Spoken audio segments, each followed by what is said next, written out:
Ahí está. Ahí está. Perfecto, entonces. Bueno, gente querida, antes de cualquier estudio, vamos a hacer una oración en el nombre del Padre, del Hijo, del Espíritu Santo. Amén. Señor, infinitamente bondadoso, envía sobre nosotros la gracia del Espíritu Santo que, que tú nos otorgas y fortalece nuestras almas y nuestras fuerzas espirituales, a fin de que, aplicándonos en la enseñanza propuesta, crezcamos para tu gloria. Oh Creador nuestro, para consuelo de nuestros padres y para ser útiles a la Iglesia y a la patria. En el nombre del Padre, del Hijo, del Espíritu Santo. Amén. Bueno, la clase de hoy es una clase muy linda que justamente, como así lo dice, ¿no? Es los sacramentos de la Santa Iglesia Católica Apostólica Ortodoxa. Cuando hablamos de sacramentos, tradicionalmente los sacramentos han sido conocidos como un misterio, que el misterio, ¿no es cierto?, viene del griego bíblico misterio, que quiere decir lo que está fuera de la comprensión humana. Muchas veces tratamos de entender qué es ese misterio, qué es lo que se nos presenta cada domingo o cuando realizamos un acto, ¿no es cierto?, contrictorio en la confesión, o cuando vemos en un bautismo, en una confirmación. Bueno, eso es un misterio. Muchas veces la comprensión humana, natural, no puede entender estas cosas y por eso se lo llama de esa manera. Y puede ser mostrados estas cosas, nosotros las podemos ver, las podemos palpar, son tangibles. Es por medio de la revelación divina que estas cosas pasan. Y es por medio de que nosotros tenemos y se hace material todas estas cuestiones. La práctica de los sacramentos es una práctica ya muy antigua, que los primeros cristianos lo hacían. Ya no solo los primeros cristianos, sino que durante el tiempo de Jesús y los apóstoles.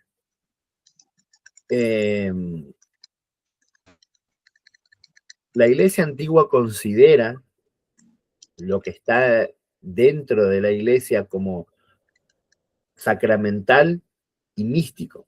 Los sacramentos de la Iglesia Ortodoxa se componen de himnos, lecciones, de las Sagradas Escrituras, de gestos con el cuerpo, de procesiones, mucha parte en los servicios de la Iglesia, en las liturgias, se remontan a la época apostólica, cuando la Iglesia, ¿no es cierto?, estas cosas ha evitado mucho reducir, como otras denominaciones, ¿no es cierto?, qué sé yo, que han reducido un montón la forma en la que se daban estos sacramentos, mediante lo que le nombré anteriormente, los himnos, las lecciones, las Sagradas Escrituras, los gestos, las procesiones.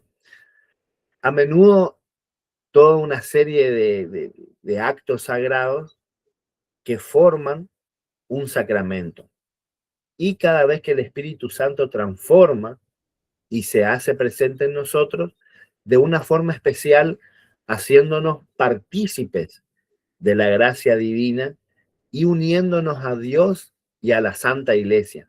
Nosotros cuando ahora ustedes formen parte del cuerpo de Cristo, que es la Iglesia, van a ser partícipes de la gracia divina.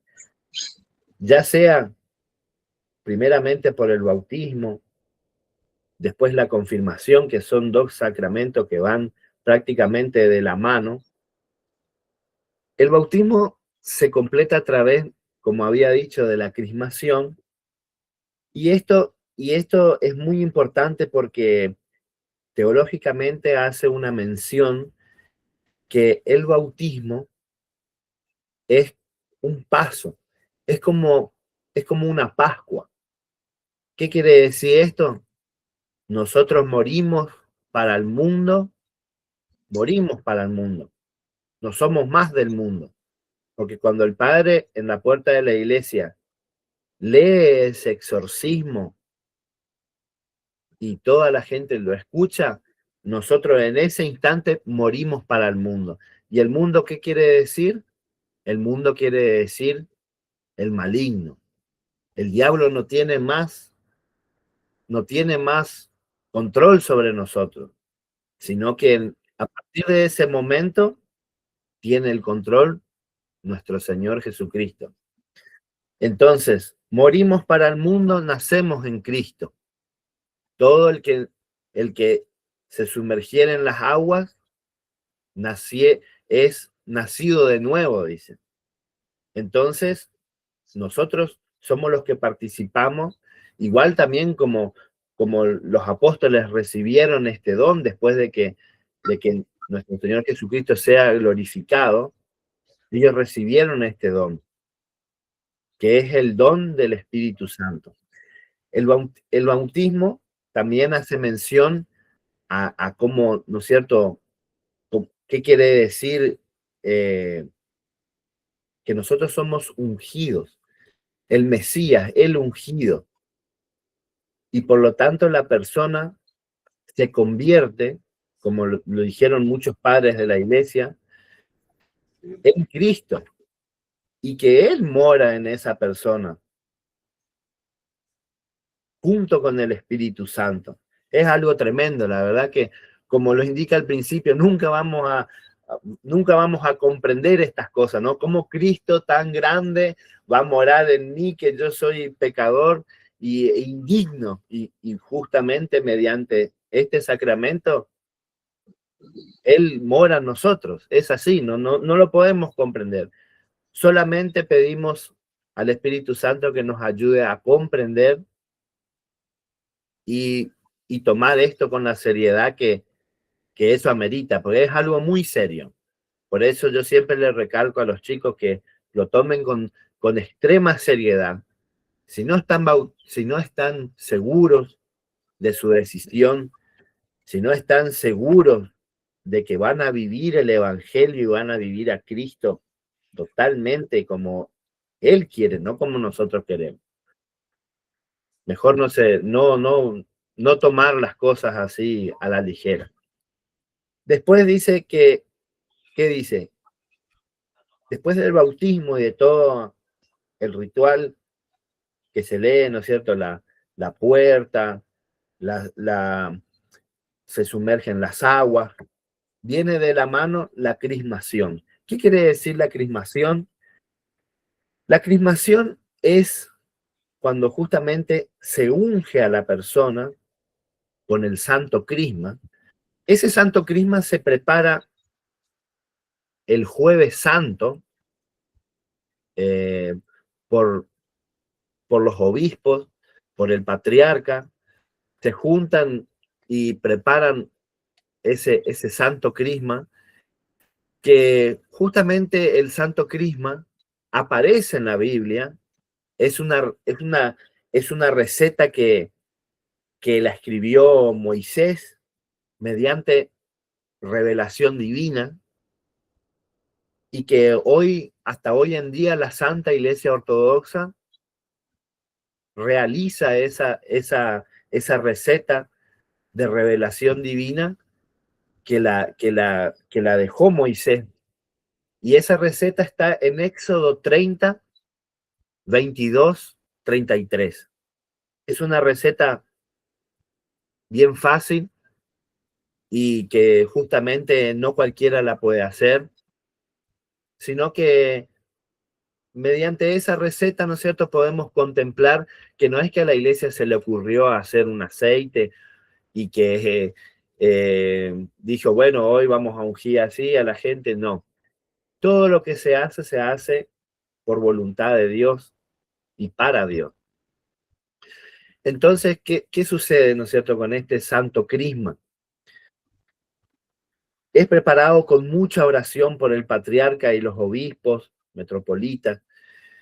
Es untado sobre la persona, ¿no es cierto?, en forma de cruz, y a cada se lo pone en la frente, en los ojos, en la boca, en los oídos, en las manos, en el pie, y a cada, ¿no es cierto?, a cada símbolo de la cruz que se traza sobre la persona, dice, dale el don del Espíritu Santo.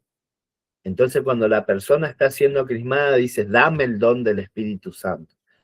Y el sacerdote dice, recibe el sello del don. Y así la persona va abriendo su mente, su cuerpo y su alma para recibir plenamente la gracia de Dios. Por eso es muy importante lo que le decía, de justamente estar muy seguro de lo que uno va a hacer. Uno, si bien, ¿no es cierto?, es pecador e indigno, pero hay siempre que estar seguro de estas cosas y no tomarse nada a la ligera. En términos prácticos, como le había dicho, el bautismo es un paso, muerte y resurrección, y la crismación es la imitación de los apóstoles en Pentecostés, que es cuando ellos reciben las lenguas de fuego después de la glorificación del Señor, y todo esto se completa recibiendo la comunión y realizando un cierre completo de los sacramentos. Nosotros sabemos que los sacramentos en la Santa Iglesia Católica Apostólica Ortodoxa son 7. Está el bautismo, la confirmación, la confesión, la comunión, el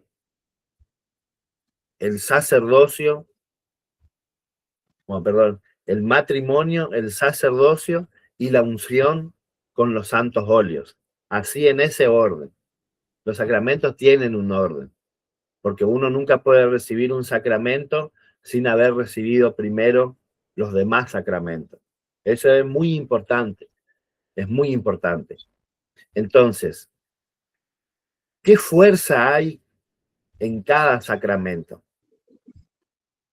Miren, en el bautismo el hombre, como les dije anteriormente, nace misteriosamente a la vida espiritual. Esa es la fuerza que tiene teológicamente ese sacramento. Después, en la crismación, recibe la gracia y el crecimiento espiritual y la fortaleza. En la comunión es nutrido espiritualmente y corporalmente, porque también muchos milagros han sido hechos durante la comunión. Cuando uno se arrepiente, y acá quiero tocar un tema muy importante que muchos sé que provienen de otras denominaciones y se estarán preguntando, ¿cómo yo me voy a confesar ante un sacerdote, pecador igual que yo, hombre igual que yo? ¿Por qué tengo que decir mis pecados a un hombre? Bueno, déjenme decirles que nuestro Señor Jesucristo dio autoridad a los hombres para perdonar los pecados.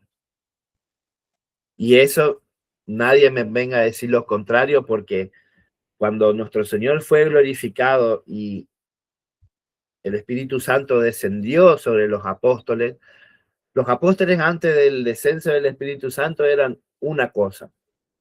Después del descenso del Espíritu Santo fueron hombres renovados. ¿Y qué le dijo nuestro Señor Jesucristo? Ir a todas las naciones, bautizando y perdonando los pecados.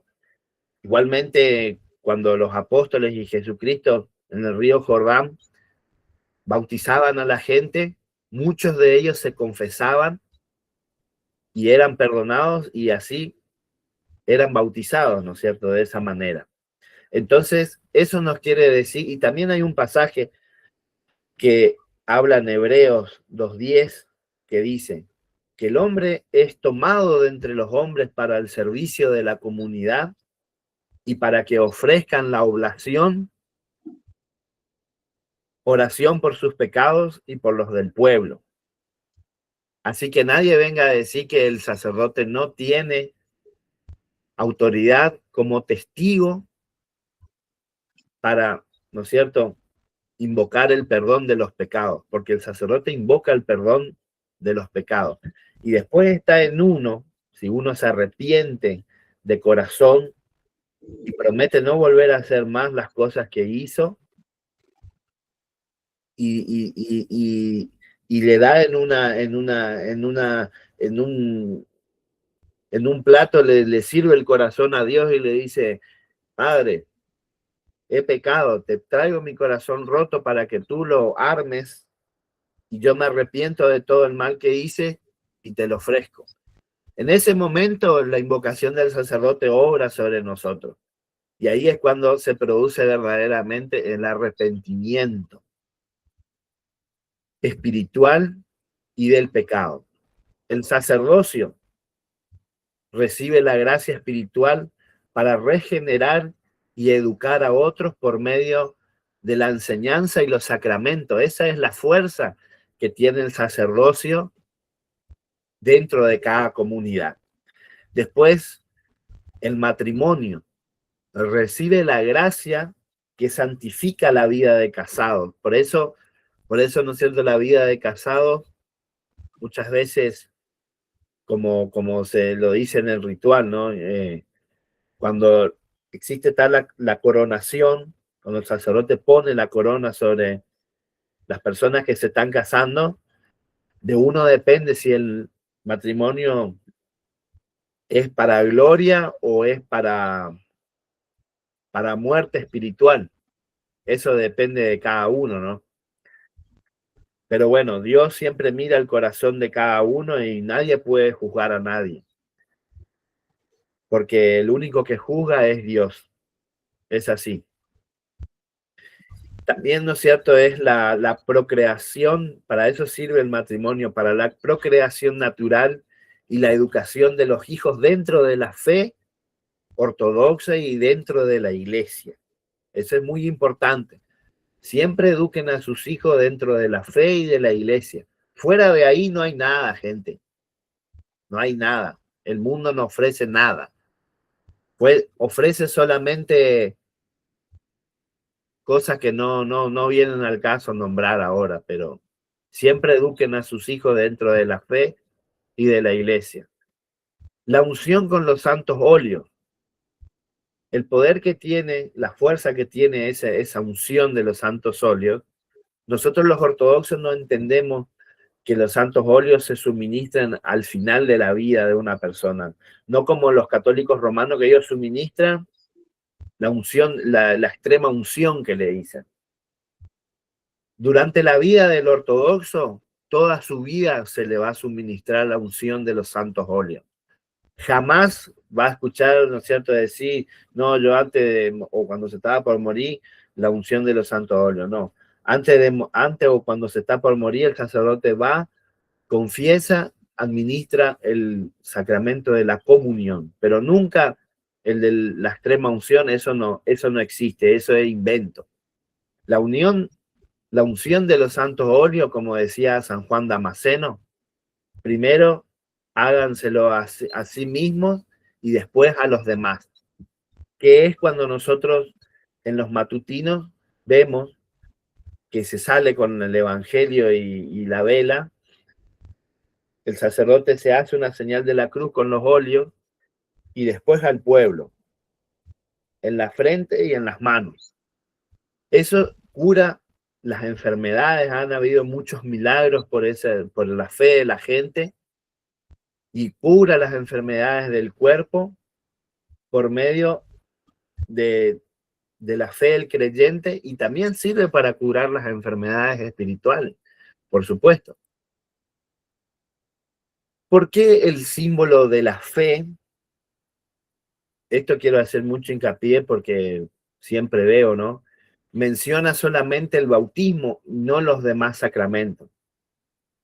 Porque en el bautismo existía la duda de que si era necesario o no rebautizar a algunas personas. Eso después ustedes lo charlarán con el padre Esteban, que es el presbítero que administra los sacramentos. Él los dirá si son bautizados nuevamente o crismados solamente. ¿Por qué señala esto? Porque algunas personas que salieron de herejías, tanto herejías de fe como doctrinales, era necesario una resolución que incluía, ¿no es cierto?, rebautizarlos de nuevo, y por eso fue eso incluido en el símbolo de la fe. Ahí es porque muchas veces algunos preguntan, ¿me tengo que rebautizar de vuelta? No me tengo que rebautizar de vuelta. Eso depende de la evaluación del presbítero que administra esos sacramentos.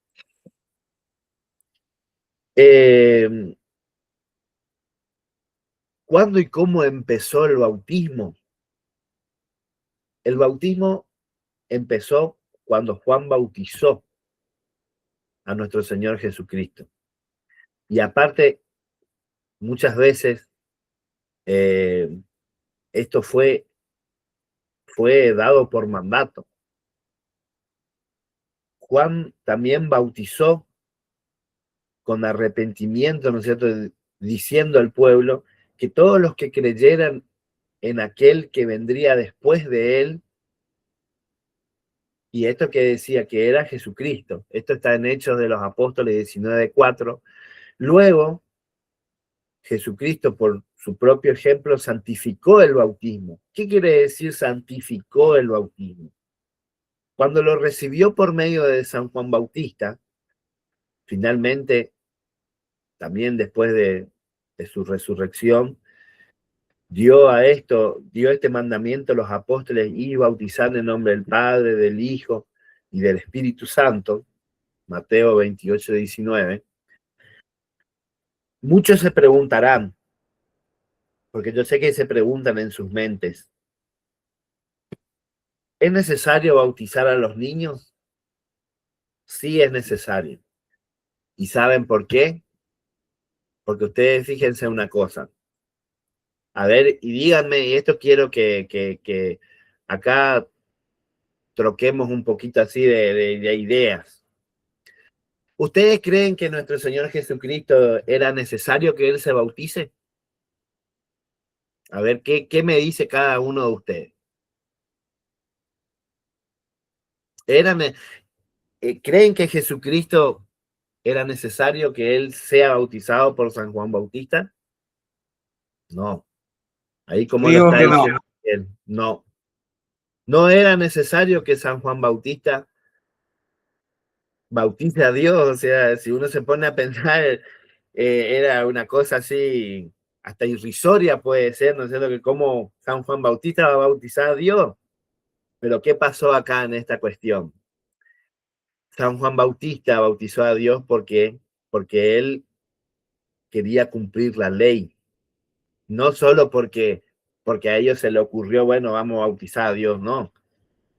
Es un cumplimiento de la ley. Y fíjense algo, la gente que no bautiza a los chicos, porque tienen esa idea de que no, ¿cómo vamos a bautizar si el chico no comprende, no entiende? Esas son cosas que el demonio mete en la cabeza de la gente. ¿Para qué? Porque sabe que el bautismo es una puerta para que la gente construya su salvación. Entonces, ¿qué hace el demonio? Mete esa idea herética en la cabeza de las personas. ¿Para qué? Para que no puedan salvarse, para que no estén en la plenitud de la iglesia de Cristo. Porque Jesús no tenía pecado, ese es el tema. Jesús nunca, no, no, no, esa es la cuestión, no, no era necesario. Entonces, como nosotros decimos, ¿no? Ir y enseñar y, y bautizar a todos. Y ahí cuando dice a todos, también a los chicos bautizaban. Entonces, en lo esencial de la administración del bautismo, siempre es por triple inmersión en el agua, no por aspersión, no, eso no funciona, no. Tiene que ser por inmersión en el agua. ¿Qué se requiere de quien desea ser bautizado? Arrepentirse y bautizarse cada uno de vosotros, ¿no es cierto? En el nombre de Jesucristo, para perdón de los pecados y recibir el Espíritu Santo. ¿Qué son entonces cuando, cuando también son bautizados los niños? Porque la iglesia ortodoxa bautiza niños, bautizan personas grandes que quieren conocer la verdadera fe. Entonces, ¿qué pasa? Por la fe de sus padres, ahí está lo que yo le decía, y padrinos, están obligados a bautizarlos. Y también, ¿qué pasa con esta cuestión? Es cuando se bautiza a un chico, teológicamente dice que el bautismo sustituye la circuncisión del Antiguo Testamento. Entonces, cuando los niños nacían anteriormente en el Antiguo Testamento, en la antigua ley, eran circuncidados al 8º día de su nacimiento. Pero el bautismo tomó ese lugar, tomó ese acto, ¿no es cierto?, de circuncisión, y ya en el Nuevo Testamento los niños eran bautizados, también al 8º día. Entonces,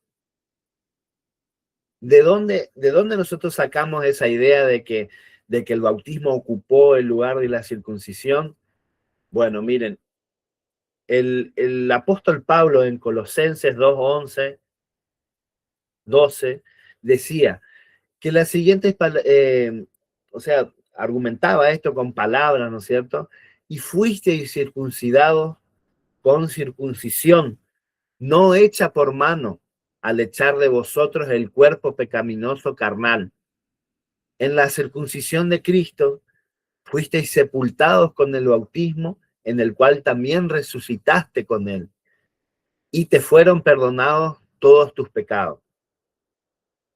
Eso es algo muy importante y que debemos conocer. Que también es muy importante la elección de los padrinos. Eso es muy importante. Para que ellos respondan ante la iglesia por la fe del bautizando y después del bautismo se ocupen de confirmarlo también en la fe, viviendo la fe. Esa es la cuestión. Hoy, como justamente les decía, ¿para qué se hace ese exorcismo en la puerta?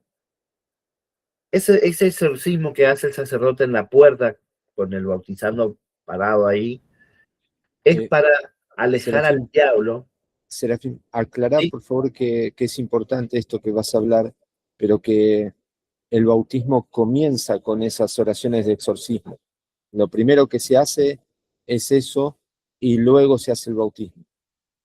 Está bien. Exactamente, tal cual. Sí, sí, eso es así como dice el padre Esteban. A veces por ahí doy cosas que por ahí están por sentadas, pero no. Es cierto, como dice el padre, hay que explicar que las oraciones, ¿no es cierto?, de exorcismo, porque eso es un exorcismo, da comienzo al rito del bautismo. ¿Y para qué se hace este exorcismo? Para alejar al diablo que desde la caída de Adán tiene acceso al hombre y ejerce poder sobre él, lo cautiva y lo esclaviza. El apóstol Pablo siempre nos decía que todos los hombres sin gracia andan de acuerdo con la maldición de este mundo y de acuerdo con el príncipe de las tinieblas. Entonces, el espíritu que ahora opera en los hijos que es un espíritu que opera en toda la persona, ¿no? y somos hijos realmente de la adversidad porque no estamos con Dios. Entonces, eso erradica, ¿no es cierto?, en una cuestión de que dice que tiene una fuerza muy, muy, muy fundamental, muy grande, porque en el nombre de Jesucristo, cuando uno invoca, más el sacerdote que está en esa cuestión de la primera oración antes del bautismo, se expulsaban demonios, dice en Marcos 16, 17. Entonces, fíjense qué tan grande es esa oración larga, ¿no?, que se hace, ese exorcismo antes del bautismo.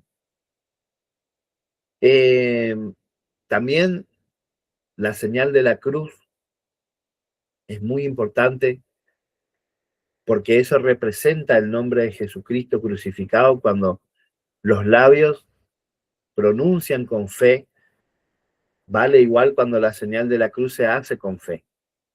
Por el movimiento de las manos, es representada como una manera, ¿no es cierto? San Cirilo de Jerusalén describe: no nos avergoncemos de confesar al crucificado, hagamos fervientemente la señal de la cruz sobre la frente y sobre todo, sobre el pan que comemos, sobre las copas que bebemos, hagámosla en nuestras idas y venidas, cuando nos acostamos a dormir, cuando nos levantamos, cuando viajamos y cuando descansamos. Es un gran escudo dada al pobre sin costo alguno, dice San Cirilo de Jerusalén, al débil sin un esfuerzo, porque esta es la gracia de Dios, un signo para los fieles y terror para los demonios o los malos espíritus. Entonces, fíjense lo importante que es esta cuestión. Después también, ¿no es cierto?, ¿por qué la ropa blanca en ese día? Simboliza la pureza del alma y la vida cristiana. Se le cuelga también después una cruz al que fue bautizado, y eso quiere decir que si alguno viene en pos de mí, niéguense en sí mismo y tome su cruz y sígame. Eso está en Mateo 16, 24. Y todas las cosas que se hacen ese día, más o menos le voy a ir explicando por acá. Después, cuando el sacerdote termina, ¿no?, de hacer ese ritual del exorcismo, eh, el bautizado tiene una vela. ¿Qué significa en la procesión que sostenga una vela? Es una alegría espiritual unida con una iluminación espiritual. Eso quiere decir, está iluminado espiritualmente y también después de esto confiesa el símbolo de la fe una vez que ya se haya hecho la inmersión, toda la cuestión. Y el bautismo, en el bautismo, ¿no es cierto?, no puede ser repetido. Después de que se hace todas estas cuestiones, no puede ser repetido, ya que es un nacimiento espiritual y solo se hace una vez.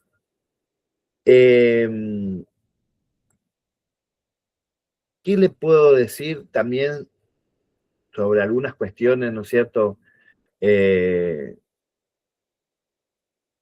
Como por ejemplo, pecar después del bautismo. Bueno, para esas cuestiones existen la confesión y es muy importante confesarse, ¿no es cierto?, a menudo, charlar con su padre espiritual, y después también vamos a ir viendo otros sacramentos, como la unción. ¿Esto qué quiere decir? Este sacramento es uno de los sacramentos, ¿no es cierto?, que también es mencionado en la Sagrada Escritura, y es expresado por el apóstol Juan de la siguiente forma: vosotros en cambio tenéis unción recibida del Santo, y todos tenéis conocimiento. En cuanto a vosotros, la unción que recibisteis de él permanece en vosotros, y no necesitáis que nadie os enseñe, sino que tal cual como su unción enseña, sobre todo, y es verdad, no mentira, tal como Él los enseñó, permaneced en Él. De la misma manera también el apóstol Pablo describe este sacramento, que es el de la unción, y que nos confirma con Cristo, que nos ungió, el que nos ungió es Dios, el cual también nos ha sido y nos ha dado el compromiso del Espíritu Santo en nuestros corazones. Y de aquí son tomadas las palabras, ¿no es cierto? Recibe el signo del don del Espíritu Santo.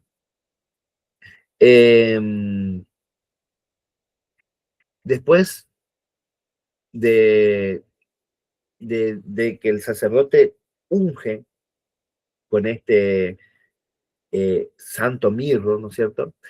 La consagración corresponde a las altas autoridades eclesiásticas, por ejemplo, es dada por el sacerdote o por un obispo en su defecto. Los apóstoles, ¿no es cierto?, también utilizaban la imposición de manos para comunicar los dones del Espíritu Santo. Y ahora, este es algo muy importante que le quería comentar, que en ese ritual, ¿no? ¿Qué significa cada unción sobre las distintas partes del cuerpo de la persona que está siendo crismada? La unción en la frente significa la santificación de la mente, de los pensamientos, que los pensamientos estén dirigidos única y exclusivamente a Dios. La unción en el pecho significa la santificación del corazón y ¿no es cierto? Y de los deseos. Que nuestros deseos siempre sean buenos, no deseos carnales, no deseos malos. Después también, ¿no es cierto? La unción en los ojos, en las orejas, en los labios. Santifican los sentidos. Que esos sentidos sean para Cristo, que esos sentidos sean para Dios. También se unge las manos y los pies, que es la santificación de las obras. Y que todo nuestro comportamiento sea cristiano. Eso quiere decir cuando el sacerdote unge, ¿no? Y pronuncia estas palabras en ese momento, así como si Dios quiere, lo van a hacer ustedes.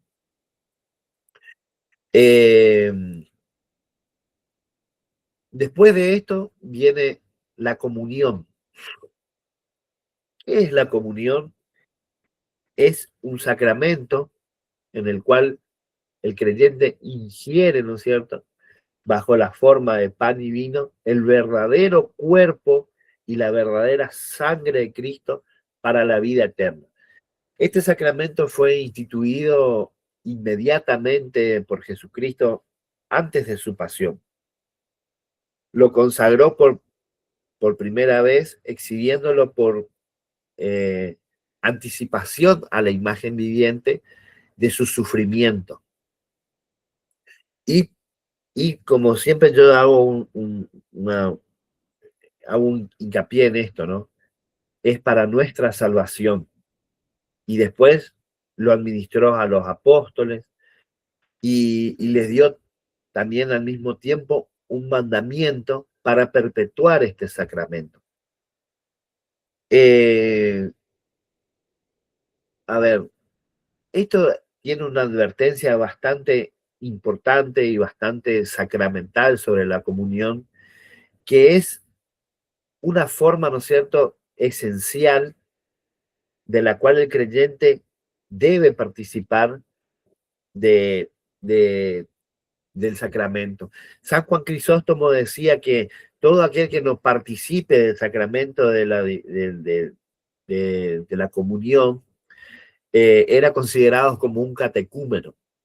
Así que imagínense ustedes lo importante que es participar de este sacramento, recibir el verdadero cuerpo y sangre de Cristo, y es un regalo que nosotros tenemos domingo a domingo en cada liturgia, como dice la palabra, ¿no? En cada servicio, en ese santo oficio donde se consagran deja de ser pan, deja de ser vino, conservando su forma, su, su textura, ¿no? Pero ya es otra cosa, ya es cuerpo y sangre. Es un regalo que tenemos todos los domingos por, por, por medio de los siervos de Dios, sacerdotes, monjes, etcétera, ¿no? Eh, tiene, ¿no es cierto? Cuando nosotros vamos a vamos a acercarnos a comulgar, esto es muy importante. Hay que examinar la conciencia. ¿Cómo uno está de conciencia ante Dios? Eso es cuando ustedes reciban el verdadero cuerpo y sangre de Cristo, examínense la conciencia, porque eso no se toma a la ligera. Si eso se bebe indignamente y sin discernir lo que uno está haciendo en ese momento y pasa por pasar, no es pasar por pasar. Bebe juicio para sí mismo. Por eso muchas veces el sacerdote, en algunas iglesias, ¿no? O a veces justamente eh, no da la comunión a la gente sin antes haber confesado. ¿Por qué? Porque para qué no lo hace de malo, no lo hace para que quedes mal enfrente de la comunidad, no. Justamente lo hace para proteger a la persona y que esta persona no coma, no beba indignamente y que no traiga juicio a su vida. Porque Cristo no puede habitar en algo que impuro. Esa es la cuestión. Y ¿no es cierto? Y la bendición que tiene esto de comulgar, lo dice la propia escritura en Juan 6:54, dice que yo permanezco en él y él permanece en mí. En Juan también 6:56 dice esas cosas, ¿no? Y el que bebe y come mi sangre tiene vida eterna. Entonces, es importante comulgar frecuentemente y sobre todo arrepentirse. ¿Qué es el arrepentimiento? ¿Y dónde, no es cierto, se origina este sacramento? San Juan Bautista, antes de Jesús, también realizó muchos bautismos. Él predicaba el bautismo como un tipo de arrepentimiento también. ¿Para qué? Para la remisión de los pecados. Entonces, aquellos que confesaban sus pecados, y en esto quiero hacer también un poco de hincapié, vieron que la confesión en la Iglesia Ortodoxa no tiene un confesionario físico, sino que el confesionario en la Iglesia Ortodoxa es al público. ¿Para qué? Para que los demás vean que esa persona va a encontrarse consigo misma y a arrepentirse de sus actos, para que le sean perdonados y obviamente, como dice en Juan 20, ¿no? Todo lo que le sean perdonado y a quien se los retuviere, los serán retenidos. Es así, es muy importante, ¿no es cierto?, esta cuestión de hacer perdón, confesión. Y después de eso, ¿no es cierto?, el sacerdote puede agregar como una epitimia, se le dice en griego. Bueno, gracias a Dios, para Esteban a veces no es muy duro con sus epitimias. Y bueno, es muy importante esto, ¿no? ¿Y para qué quiere decir la palabra epitimia, ¿no? Es una palabra griega que la Iglesia Ortodoxa enseña, que es como una prohibición, o bien como, ¿no es cierto?, un ejercicio, o la prohibición, ¿no es cierto?, a un ejercicio espiritual con el fin de vencer o dominar las cuestiones pecaminosas que nosotros tenemos. Eso está ligado, ¿no es cierto?, a 2 Corintios 2:6. Entonces, bajo ese nombre se prescribe se prescriben a la perdón, se prescriben al arrepentimiento y de acuerdo con la necesidad se hacen diferentes y diversos ejercicios de piedad y también la abstinencia, ¿no es cierto?, privaciones que sirven para dominar muchos actos pecaminosos, como por ejemplo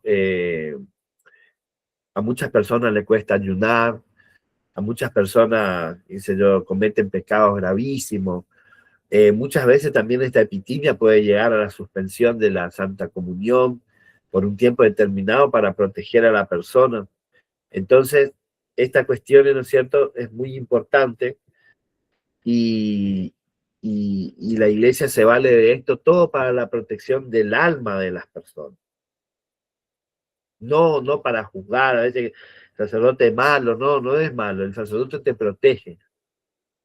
¿No es cierto? ¿Y qué es el sacerdocio? El sacerdocio eh, es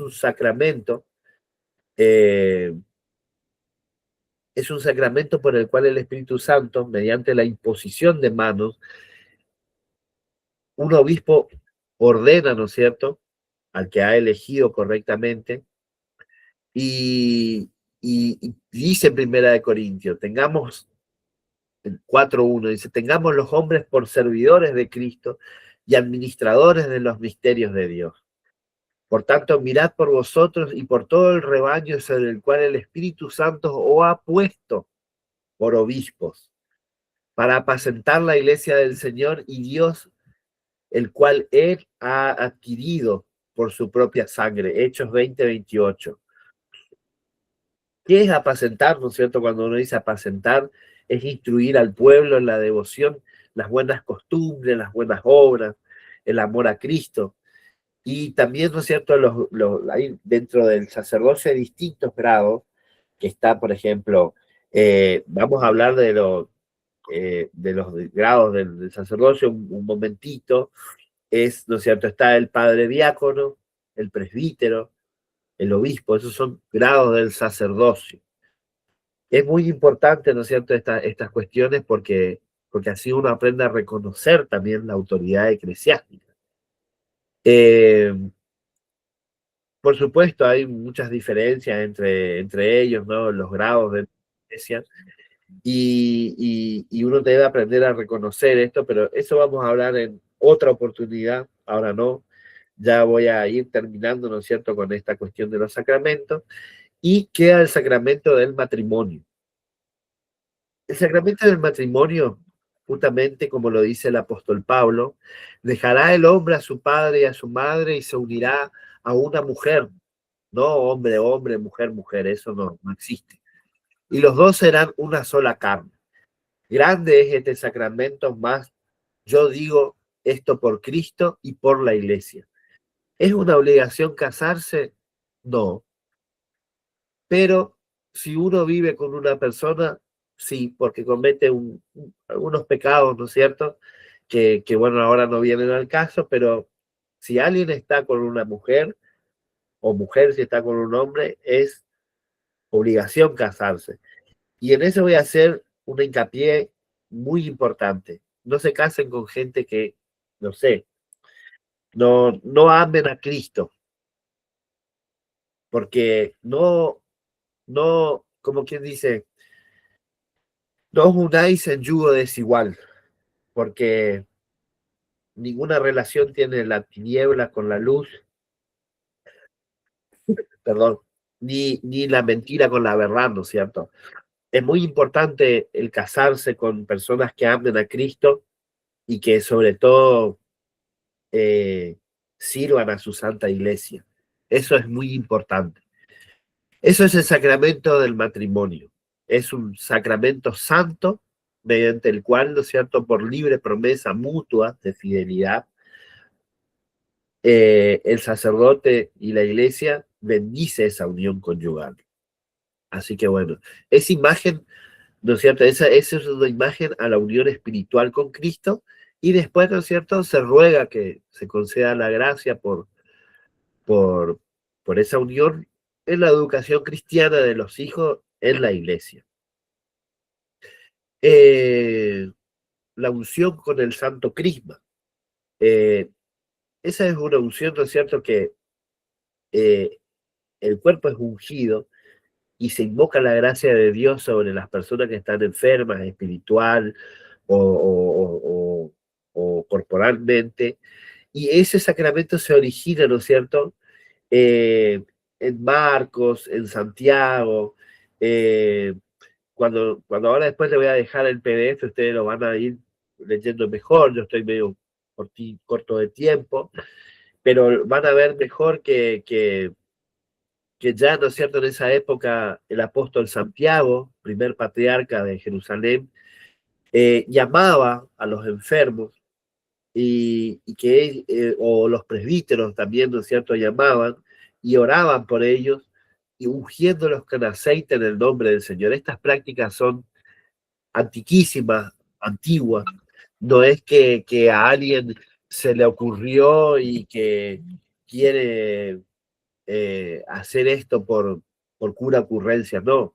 Todo lo que se hace acá, desde el santo óleo hasta lo que sería la unción de los enfermos, es todo por revelación divina, tradición y porque nuestro Señor Jesucristo y sus seguidores lo hacían, por supuesto, ¿no?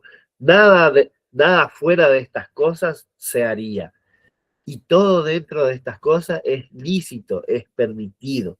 Que nadie le venga a decir de otra denominación que esto no se hace así, que eso no se hace así, porque la iglesia lo ha hecho desde hace 2000 años y eso es enseñanza de Dios. Y todo aquel que va en contra de las enseñanzas de Dios, le hace mentiroso a Dios. Así que bueno, la verdad que espero que hayan disfrutado esta clase. Les voy a dejar, ¿no es cierto?, una pequeña lectura, que yo siempre digo algo, debemos cumplir en la práctica con aquello que conocemos bajo el temor del temible juicio por el incumplimiento. Ya después ustedes van a pasar a ser conocedores de la verdad y no se los va a juzgar lo mismo a alguien que no sabe como a alguien que sabe. Entonces, sabiendo esto, van a ser dichosos si ustedes cumplen estas cosas. Cada uno Dios los va a jugar por separado.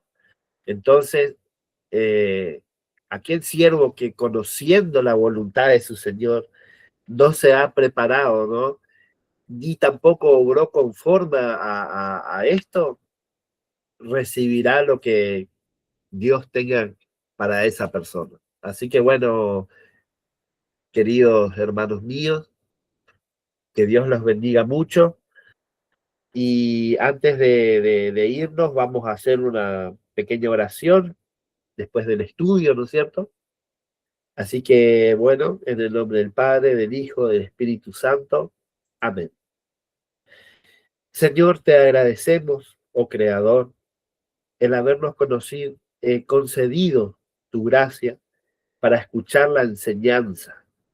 Bendice, Señor, a nuestros superiores, padres y maestros, que nos guían hacia el conocimiento del bien y danos fuerzas y firmeza para perseverar en nuestros estudios. En el nombre del Padre, del Hijo, del Espíritu Santo. Amén.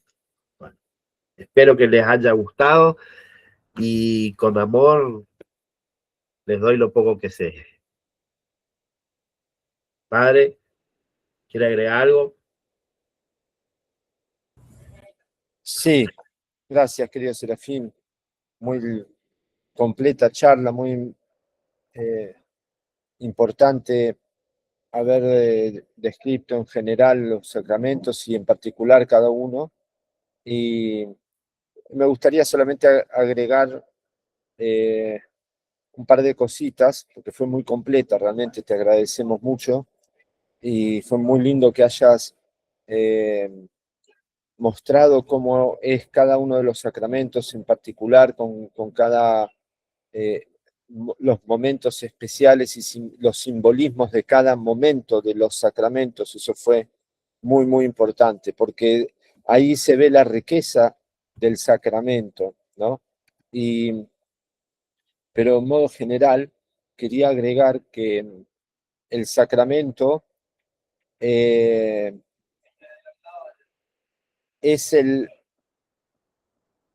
podemos llamarla como la vía por la cual desciende en abundancia la gracia que Dios envía por medio del Espíritu Santo, ¿no?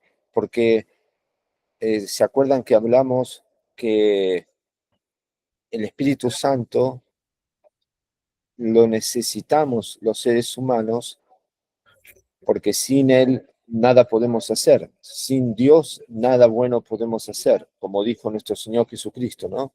Sin mí nada podéis hacer. Entonces necesitamos esa unión con Dios, y esa unión con Dios se da cuando rezamos, se da cuando hacemos una obra de bien, alguna limosna. Esos momentos uno se siente bien. ¿Por qué? Porque adquirimos el Espíritu Santo. Pero a través de los sacramentos es cuando más gracia recibimos del Espíritu Santo. Es cuando plenamente el Espíritu Santo desciende sobre nosotros, y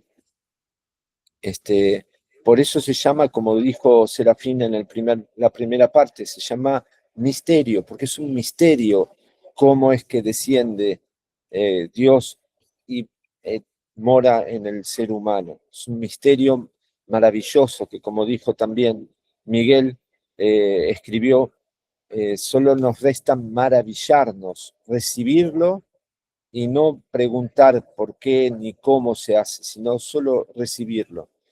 Entonces, los sacramentos son los que nos permite aquello que hablamos, que es que el Espíritu Santo retorne al ser humano como era en Adán y Eva. ¿Se acuerdan que habíamos dicho que antes de la caída, Adán y Eva estaban en plena unión con el Espíritu Santo, ¿no? Plena unión con Dios. Y con la caída, esa unión el Espíritu Santo se alejó del ser humano, y porque no podía permanecer en un lugar impuro, entonces tenía que volver a purificarse el ser humano, y, y cuando ya envía a Dios a su Hijo, Él restaura la, la vida eterna en el hombre cuando resucita, y luego en Pentecostés envía nuevamente el Espíritu Santo al hombre. Y cada sacramento es como un Pentecostés para nosotros, porque recibimos el Espíritu Santo. Y como habló Serafín, el sacramento de la confirmación, ese es el segundo luego del bautismo, ese es nuestro Pentecostés personal, porque ahí es cuando recibimos el sello del don del Espíritu Santo. El sello del don del Espíritu Santo, el sello del don del Espíritu Santo, todo nos unge el sacerdote con ese miro, diciendo el sello del don del Espíritu Santo. El Espíritu Santo regresa a cada uno de nosotros, es como nuestro Pentecostés personal. Eso solo quería agregar, y, y los invitamos a que cuando haya un bautismo participen.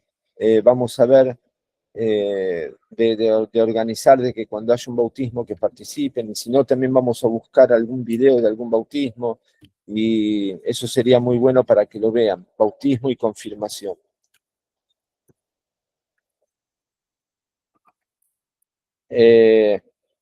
Habría que, Serafín, si te parece, responder algunas preguntas que habían dicho. Vamos a cortar la grabación y después seguimos. Bueno, perfecto.